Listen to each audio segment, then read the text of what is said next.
A fish story. Perhaps you think that fishes were always fishes and never lived anywhere except in the water. But if you went to Australia and talked to the black people in the sandy desert in the center of the country, you would learn something quite different. They would tell you that long, long ago, you would have met fishes on the land, wandering from place to place and hunting all sorts of animals. And if you consider how fishes are made, you will understand how difficult this must have been and how clever they were to do it. Indeed, so clever were they that they might have been hunting still if a terrible thing had not happened. One day the whole fish tribe came back very tired from a hunting expedition and looked for a nice cool spot in which to pitch their camp. It was very hot, and they thought they could not find a more comfortable place than under the branches of a large tree which grew by the bank of a river. So they made their fire to cook some food right on the edge of the steep bank, which had a deep pool of water lying beneath it at the bottom.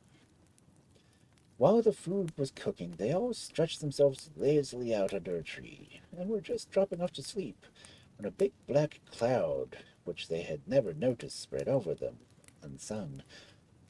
sun, and heavy drops of rain began to fall, and so that the fire was almost put out, and that, you know, is a very dangerous thing in savage countries where there are no matches, for it is very hard to light again.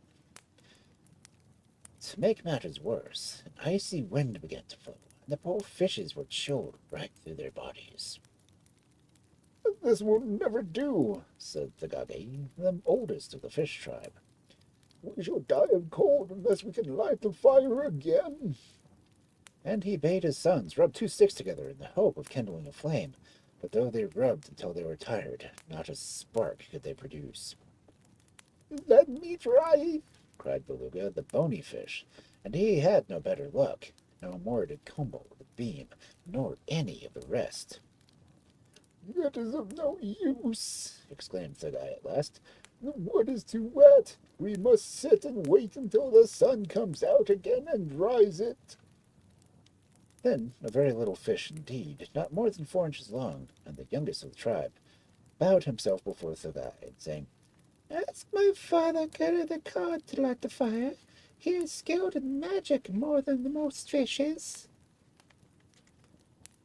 So Thuggai asked him, and Goudet stripped some pieces of bark off a tree and placed them on top of the smoldering ashes. Then he knelt by the side of the fire and blew it for a long while, till slowly a feeble red glow became a little stronger, and the edges of the bark showed signs of curling up. When the rest of the tribe saw this, they pressed close, keeping their backs towards the piercing wind. But Gudu told them they must go to the other side, as he wanted the wind to fan his fire. By and by a spark grew into a flame, and merry crackling was heard. "More wood!" cried Gudu, and they all ran and gathered wood and heaps onto the fire, which leaped and roared and sputtered. "We shall be warm soon," said the people one to another. "Really, Gudu is great." And they crowded around again, closer and closer. Suddenly a shriek, a blast of wind swept down the hills and blew the fire out towards them. They sprang back and hurriedly, quite forgetting where they stood, and all fell down the bank, each tumbling over and over till they rolled into the pool that lay below them. Oh, how cold it was, that dark water on which the sun never shone! Then, in an instant, they felt warm again, for the fire, driven by the strong wind, had followed them right down to the bottom of the pool, where it burned as brightly as ever.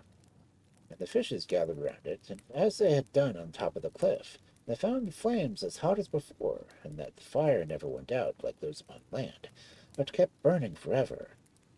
So now you know why that if you dive deep down in the cold surface of the water on a frosty day, you will find it comfortable and pleasant underneath, and be quite sorry that you cannot stay there.